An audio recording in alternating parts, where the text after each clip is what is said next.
Good morning. Ayan, kakagising ko lang at tinignan ko ang aking alarm. Ayan, oras na para bumangon.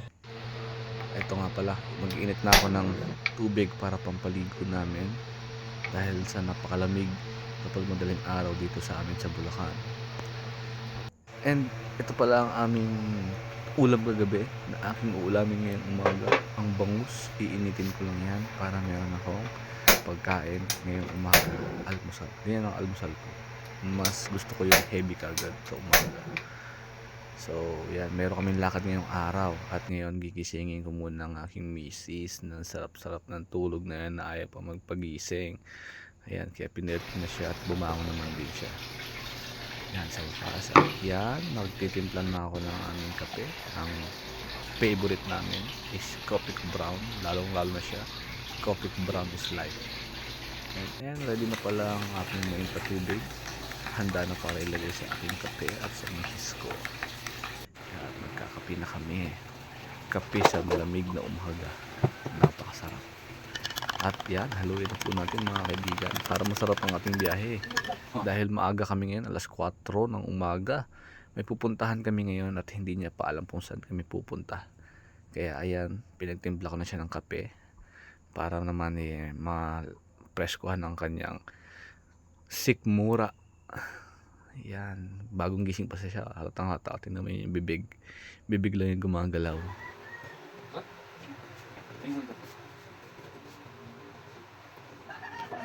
Sakit ba? Pa? Okay. Thank you. Okay. Hindi na. Tapos ako.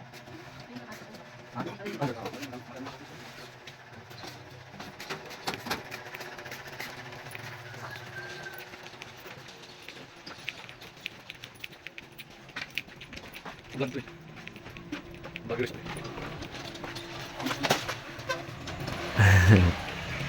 And ito, ready na kami. Ready na kami para umalis na. And what's up? Let's go. Biyahe na tayo. And may dala kaming jacket dahil malamig na lugar ang aming pupuntahan. At hindi niya pa natutunugan kung saan yung lugar na yun. And ayun pala yung gate namin. No? Napakabisa niyan. And yan, sasakay kami sa aming sasakyan. Meron kami sasakyan, yung Toyota Wigo. And yan, naka-ready na siya dyan. Yun ang aming sasakyan para pumunta sa lugar na aming pupuntahan.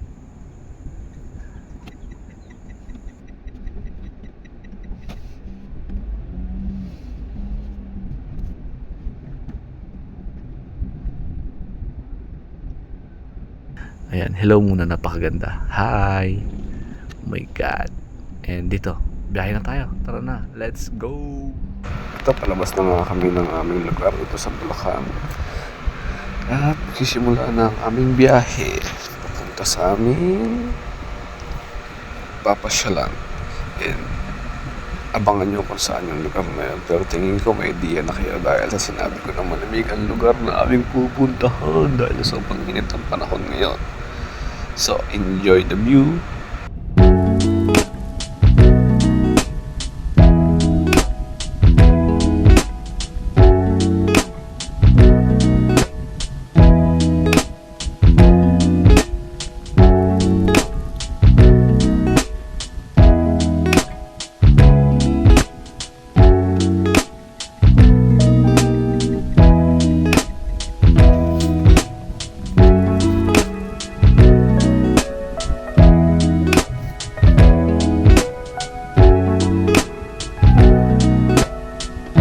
Sa mga naka-Toyota Wigo nga pala dyan, kaya yan ang aking gamit ng sasakyan.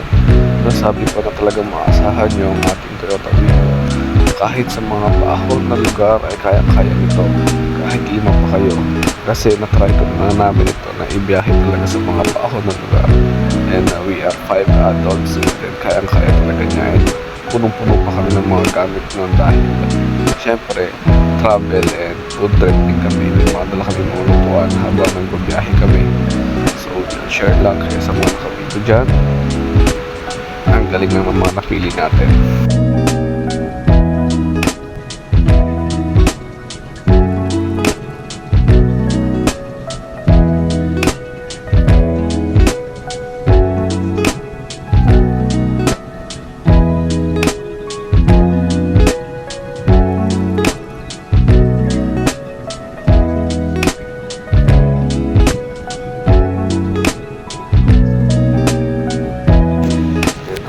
nagbibiyahe kami. Nakatulog na nga pala ang aking misis dahil sobrang aga namin gumising.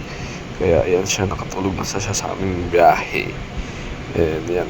Pero ako enjoy ako niyan dahil napakaganda ng aming view. Yan ang pinaka nagugustuhan ko sa tuwing ako'y nagda-drive, yung view. Kasi kahit na ilang beses ko siyang nadadaanan, basta sa mga nature, talaga namang nag-i-enjoy ako. Yung pagod ko sa pag-drive is talaga napapawi niya.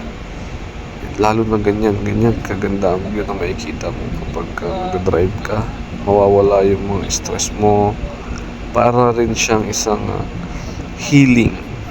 Kumbaga, relaxing. Hindi mo maano yung pakiramdam pag talaga nag-i-enjoy ka sa ginagawa mo. And ako, ayan, nag-i-enjoy ako dyan sa pag-drive ko dahil sa mga nakikita ko ng lugar. And yan, nagising na nga pala ang aking asawa. Konting kwentuhan muna dahil nagising na rin siya at ako'y medyo inaantok, kaya kailangan kong may pagkwentuhan at siya halatang antok pa siya.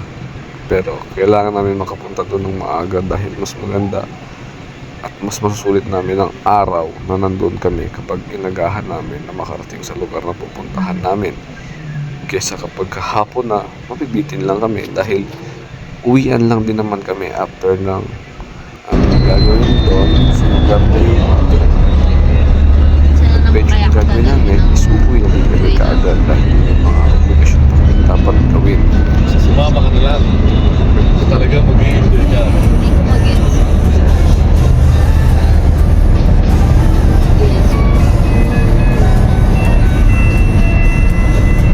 Driving. Traveling.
Nakarating na kami ng T-Plex and first time kong dumaan dito sa T-Plex.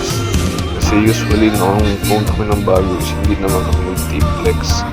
Hindi ko na rin matandaan paano kami nakarating doon. Basta gumamit lang kami ng Waze. Waze lang malakas.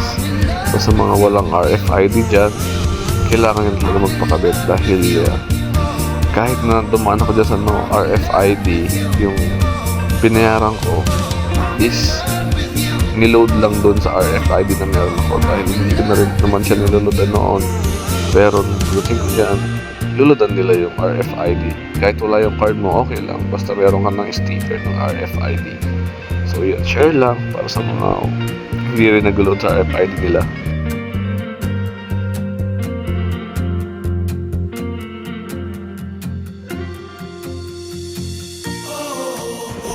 So yun, dito na kami at nakita nyo na kung saan kami pupunta. Baguio City. Dahil sa sobrang init ng panahon, pumunta muna tayo sa summer capital of the Philippines para magpalamig at kumain ng strawberry.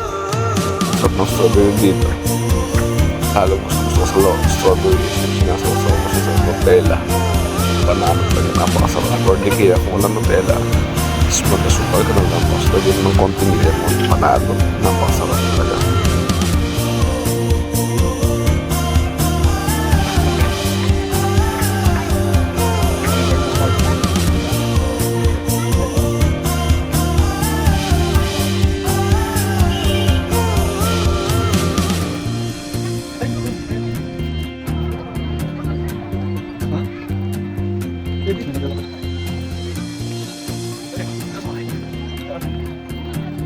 May payong naman, no? Pero sa mga libutin, balis mo kayo. Okay lang. Tingin yung mga tayo. Mamaya na, libutin mo kami. Mo dyan, sino ka dyan? Aura pa, aura na naman pa. Maganda talaga. Salamat din ko ano po. Aura na naman, napakaganda ng asawa ko talaga. And yan, dito na nga kami sa Baguio, malapit na kami dyan makarating. Sa time na yan, I think nakapila na ata kami yan. Kasi napakapuno ng parking space doon sa Baguio, kaya pumila kami. Kailangan namin pumila. And napakatagal, mag-aantay ka talaga. Pero okay lang, worth it naman dahil ang una namin pinuntahan sa Baguio is ang Burnham Park. Talaga naman sikat na sikat para sa mga couples dyan. And ayan, naglalakad na nga kami dito sa Burnham Park.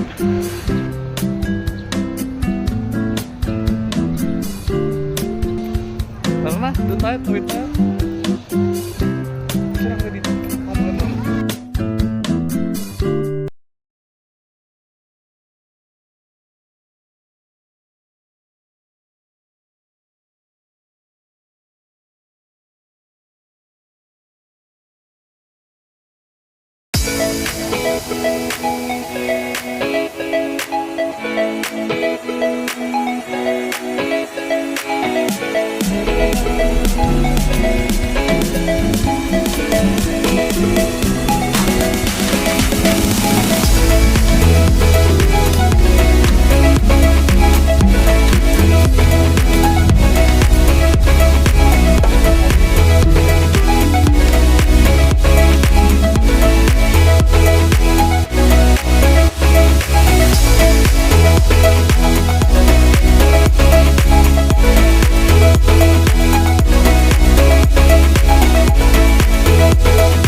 Pa nakuhanan dyan yung pagkain namin dyan, yung sisig, talaga naman napakasarap ng sisig nila dyan.